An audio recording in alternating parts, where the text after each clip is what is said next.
Selamat pagi sahabat Alkitab yang terkasih. Marilah kita mengawali hari ini dengan melakukan perenungan akan firman Tuhan.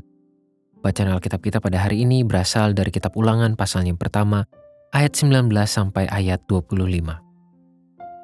Kemudian kita berangkat dari Horeb dan berjalan melalui segenap padang gurun yang besar dan dahsyat yang telah kamu lihat itu, ke arah pegunungan orang Amori, seperti yang diperintahkan kepada kita oleh Tuhan Allah kita. Lalu kita sampai ke Kadesh Barnea. Ketika itu aku berkata kepadamu, kamu sudah sampai ke pegunungan orang Amori yang diberikan kepada kita oleh Tuhan Allah kita. Ketahuilah Tuhan Allahmu telah menyerahkan negeri itu kepadamu. Majulah, dudukilah seperti yang difirmankan kepadamu oleh Tuhan Allah nenek moyangmu. Janganlah takut dan janganlah patah hati. Lalu kamu sekalian mendekati aku dan berkata, marilah kita menyuruh beberapa orang mendahului kita untuk menyelidiki negeri itu bagi kita dan membawa kabar kepada kita tentang jalan yang akan kita lalui dan tentang kota-kota yang akan kita datangi. Hal itu kupandang baik, jadi aku memilih daripadamu 12 orang dari tiap-tiap suku seorang. Mereka pergi dan berjalan ke arah pegunungan, lalu sampai ke lembah Eskol, kemudian menyelidiki negeri itu. Maka mereka mengambil buah-buahan negeri itu dan membawanya kepada kita.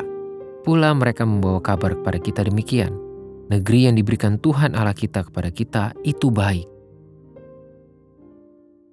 Terdapat sebuah pepatah asing yang berkata, visi tanpa aksi adalah mimpi di siang hari, sedangkan aksi tanpa visi adalah mimpi buruk.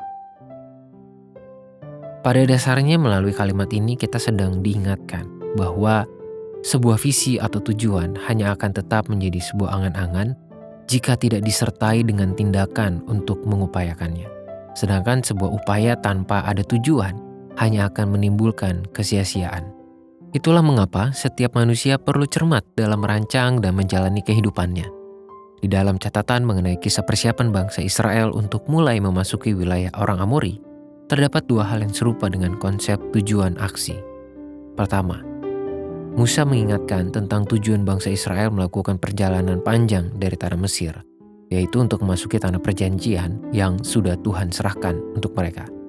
Inilah tujuan besar dari pengembaraan yang mereka lakukan selama sekitar 40 tahun lamanya. Namun tujuan itu tidak akan terlaksana jika umat Israel tidak pernah melakukan tindakan nyata untuk mewujudkannya.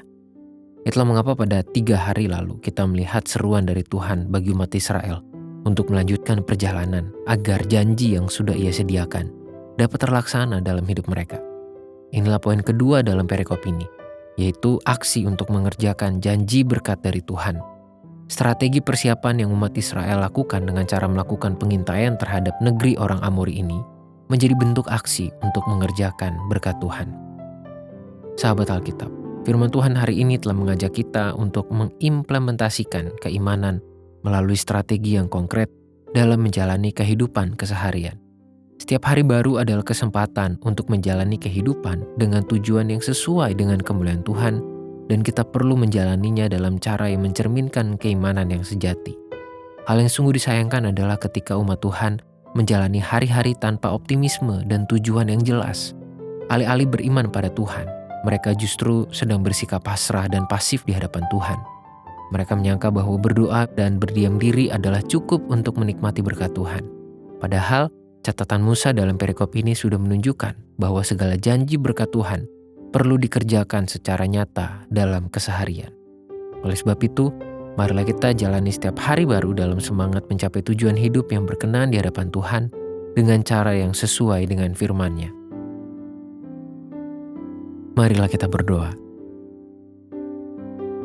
Tuhan, mampukanlah kami dan penuhilah kami dengan hikmat-Mu dalam bimbingan Roh Tuhan, agar kami mampu menjalani hari-hari kami dengan hikmat, dengan sikap yang penuh optimisme dan penuh perencanaan yang matang, sehingga kami benar-benar menghargai setiap kesempatan, setiap hari yang Tuhan berikan bagi kami untuk bertumbuh bersama dan di dalam Engkau.